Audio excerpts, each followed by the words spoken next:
उत्तर महाराष्ट्रात इतका प्रतिसाद आहे, बघा ना, इतकी गर्दी आहे. म्हणजे हे मी मगाशी पण सांगितलं, हे पवार साहेबांची बुलेट ट्रेन आहे. आता बुलेट ट्रेन मध्ये प्रत्येक जण बसणार आहे, कारण त्याला माहिती आहे ना, फास्ट जाणार आहे आपण. हे कोई भी रोक नाही सकता. तुम्ही नवरात्राचा कडक उपवास पाळलेला दिसतोय, चप्पल पण घातलेली नाहीये. हा, तर देवीनी तर तुम्हाला पावलेली आहे, तुम्ही खासदार झालाय, आता काय मागताय? मी आज नाही उपवास धरीत साहेब, मी राजकारणात नव्हतो, मी शाळेत असल्यापासून उपवास धरतो ना, असाच कडक उपवास धरतो. असं काय मिळण्यासाठी करायचं नसतं. मराठवाडा विदर्भाची मुलाखती झाली, तर नगरमध्ये नेमकं काय काय? नगर मध्ये महाविकास आघाडीच्या सर्व जागा निवडून येणार आहे, अशा पद्धतीचं वातावरण आहे. विकेंडची पण जागा आहे तिथे, आणि किती जागा राष्ट्रवादी लढेल असं? आता अजून पक्षाचे जागा वाटप झालेलं नाही. महाविकास आघाडीचे नेते आदरणीय पवार साहेब असो, उद्धव साहेब ठाकरे असो किंवा थोरात साहेब, नाना पटोले हे बसून जागा वाटप करणार आहे.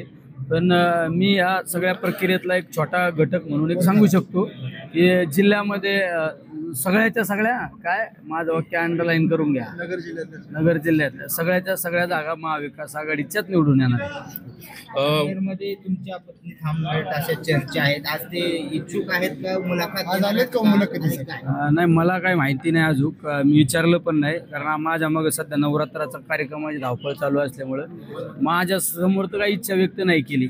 ज्याला उमेदवारी करायची त्यांनी पवार साहेबांकडे इच्छा व्यक्त करायची. आमचे प्रांताध्यक्ष जयंत पाटील साहेब आहे, आणि त्यांची नाही भेट झाली तर आमचे प्रशांत जगताप साहेब त्यांच्याकडे इच्छा व्यक्त करायची. माझ्याकडे केली नाही म्हणलं मी कसं सांगणार?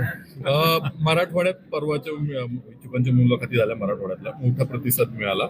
उत्तर महाराष्ट्रात कसा प्रतिसाद? उत्तर महाराष्ट्रात इतका प्रतिसाद आहे, बघा ना, इतकी गर्दी आहे. म्हणजे हे मी मगाशी पण सांगितलं, हे पवार साहेबांची बुलेट ट्रेन आहे.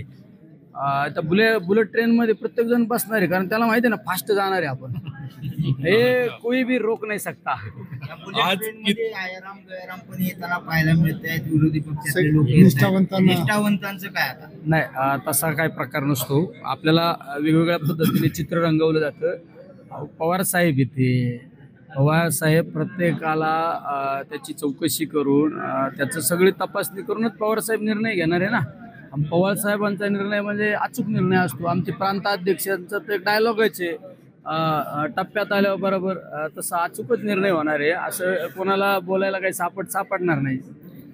उत्तर महाराष्ट्रातल्या किती जिल्ह्यांसाठी, किती मतदारसंघांसाठी? आता बऱ्याच ठिकाणी आता आम्ही फिरतो ना, प्रत्येक मुलाखती किती होणार आहे? सगळ्याच होणार आहे, बहुतांशी सगळ्याच मुलाखती होणार आहे. पण आता इच्छुकांची इतकी संख्या आहे, त्याच्यामुळे सगळं उरकतं का नाही आता यांनी कसं नियोजन केलं अजून मला माहित नाही. तुम्ही मुलाखतीला बसणार आहेत का? तुम्ही घेणार आहेत का मुलाखती? नाही, मी मुलाखत घेण्या इतका मोठा नाही कार्यकर्ता, पण आपलं तिथं जाऊन काही श्रेष्ठींना काही मदत करायची असलं तर मदत करण्यासाठी मी या ठिकाणी आलेलो आहे. उमेदवार कसा असावा याची काही चाचपणी केली किंवा काय पर्स्पेक्टिव्ह सेट केलेत का? कसा असावा? नाही, उमेदवार कसा असावा, कसा नसावा,